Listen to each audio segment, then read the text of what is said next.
که ډاکټر نه وي، که انجینر نه وي، که پیلوټ نه وي، دا هیواد نسي جوړولی. که چیرې امنیتي ځواکونو ته ونه لرې، ته یوه ورځ هم په استقلال کې ژوند نسي کولی. که چیرې ته علمي کدرونه ونه لرې، ته به د پستۍ خواته روان یې. ګورئ، زموږ او ستاسې د شیندلو دپاره، زموږ او ستاسې د بې اتفاقه کولو دپاره ما ته وایي چې دا د غرب روزلی دی، دا د شرق روزلی دی. تا ته وایي چې دا طالب دی. د مدرسې بوټونه چې ستا په پښه دي دا چیرې جوړ شوي دي؟ دا په افغانستان کې نه دي جوړ شوي. د سره سترنوکه په بل چا متکي یې. دا ډېره د شرم خبره ده.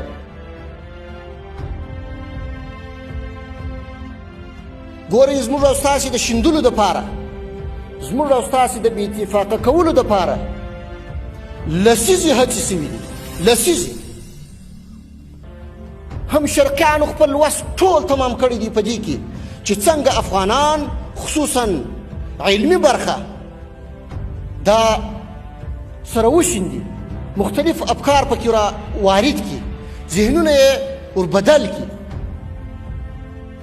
هم غربیانو د دې دپاره خپل ټول توان په کار اچولی. تا ته وایي چې دا طالب دی. د مدرسې دا خو باید په یو مسجد کې امام وي، امامت وکړي او مړي ته غسل ورکړي. او که یو دیني برخه کې کومه پوښتنه وه دا وکړي، نور دی د حکومت سره څه کار لري؟ ملا وګوره، حکومت وګوره. ما ته وایي چې دا د غرب روزلی دی، دا د شرق روزلی دی.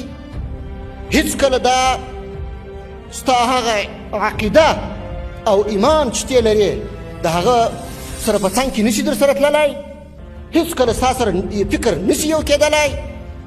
ته باید دا خلک وترټې، ته باید دا خلک د ځانه څخه جلا کړې، ته باید دا خلک د صحنې څخه وباسې. خو ګورئ، که ملا نه وي، عالم نه وي، طالب نه وي، دا ټولنه نسي جوړولی. که ډاکټر نه وي، که انجینر نه وي، که پیلوټ نه وي، دا هیواد نسي جوړولی. هر یو باید دا حقیقت تسلیم کړي چې په دې ټولنه کې و دې ټولو اقشارو ته ضرورت شته، اړتیا شته.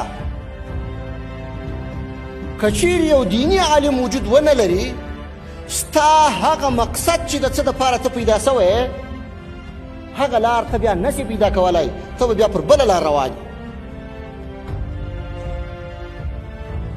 که چیرې امنیتي ځواکونو ته ونه لرې، ته یوه ورځ هم په استقلال کې ژوند نسي کولی. که چیرې ته علمي کدرونه ونه لرې، ته به د پستۍ خواته روان یې، تنزل خواته به روان دی. هر قشر ته موږ ضرورت لرو. دا ټولنه، دا نظام، دا وطن دا ضرورت لري. نن موږ او تاسې څومره زیاتې نیمګړتیاوې او مشکلات لرو، ستونزې لرو، یو د بل یا د نورو هیوادونو محتاج یو. د صحت په برخه کې ګوره، موږ تاسې ډېره لویه نیمګړتیا لرو او لوی احتیاج چې زموږ او ستاسې دی دا د صحت په برخه کې. دې ته ورته ډېرې نورې داسې برخې دي چې موږ او تاسې هیڅ خودکفایي نه لرو. نو ځوانانو تاسو ته وایو او د الله په خاطر درته وایو چې دا ټولنه، دا هیواد، دا ولس تاسو ته سترګې په لار دی، تاسو ته اړتیا او ضرورت لري. هر یو ځان داسې فرض کوي چې دا ټولنه یوازې همتا لري، یوازې ته چې ته به دې ټولنې ته نجات ورکوې. که څوک د طب په برخه کې فارغه سوي وي، هغوی په هغه برخه کې باید کوشش وکړي چې زه به هیواد د طب په برخه کې، د صحت په برخه کې نور د دغه لوېدلي حالت څخه راباسم او په ځان به خودکفا کوم، بلکې داسې به یې جوړوم چې د نورو هیوادونو خلک دا ووایي چې درځئ کابل ته، درځئ کندهار، هرات، مزار او ننګرهار ته چې هلته ډېر ښه علاج کېږي، هلته د یو مرض تشخیص ډېر ښه کېږي. لکه اوس چې موږ او تاسې ځو، دا عزم وکړي او په دې عزم کې کامیابه کېدلی شي. که یو څوک په بله برخه کې علم ولري، تحصیل یې کړی وي، فارغ سوی وي، هغه باید په هغه برخه کې کوشش وکړي.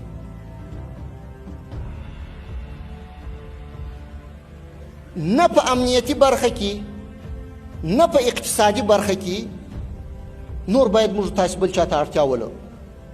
په هره برخه کې باید خودکفا یو او دې ته باید کار وکړو او دا کار تاسو کولی شئ. مایوسي نه ده په کار، هڅه او کوشش وکړئ. هیڅ ټولنه، هیڅ یو هیواد بې له زیار، کوشش او ستړیا څخه و داسې کچې ته نه دی رسېدلی. هر چا چې خپل هیواد پر پښو درولی دی او په هره برخه کې خودکفا کړی دی، د هغوی ځوانانو کار کړی دی، ستړیا یې ګاللې ده او په هره برخه کې یې کوشش کړی دی، خپل هیواد یې خودکفا کړی دی او د نور د احتیاج یې ځان خلاص کړی. دا اوس موږ او تاسې یو. یعنې دغه په وجود کې چې مثلا د خولۍ او لنګوټې یا دغه څخه نیولې تر بوټه پورې، دا هر څه د نورو هیوادو څخه موږ تاسو ته راځي. لنګوټه دې تړلې ده، دا ټوکر چیرې جوړ شوی دی؟ دا په افغانستان کې نه دی جوړ شوی. کوټ دې اغوستی، دا کوټ چیرې جوړ شوی دی؟ دا په افغانستان کې نه دی جوړ شوی. دا کالي چې دې اغوستی دي، دا ټوکر چیرې جوړ شوی دی؟ دا په افغانستان کې نه دی جوړ شوی. بوټونه چې ستا په پښه دي، دا چیرې جوړ شوي دي؟ دا په افغانستان کې نه دي جوړ شوي. د سره سترنوکه په بل چا متکي یې، دا ډېره د شرم خبره ده. نور باید غفلت ونه کړو، خپله انرژي په کار واچوو او د هیواد او وطن او د دې خپلې ټولنې، د دې خپل ولس له خدمت لپاره شپه او ورځ پر ځان یوه کړو او په هره برخه کې چې احتیاج لري په هغه برخه کې یې خودکفا کړو. د دې دپاره چې داسې یو هدف ته موږ او تاسې رسېږو، زموږ او ستاسې ترمنځ وحدت، اتفاق، د فکر یووالی او ګډ عزم او ګډ هوډ او مشترک هدف دې ته ضرورت دی، اړتیا ده.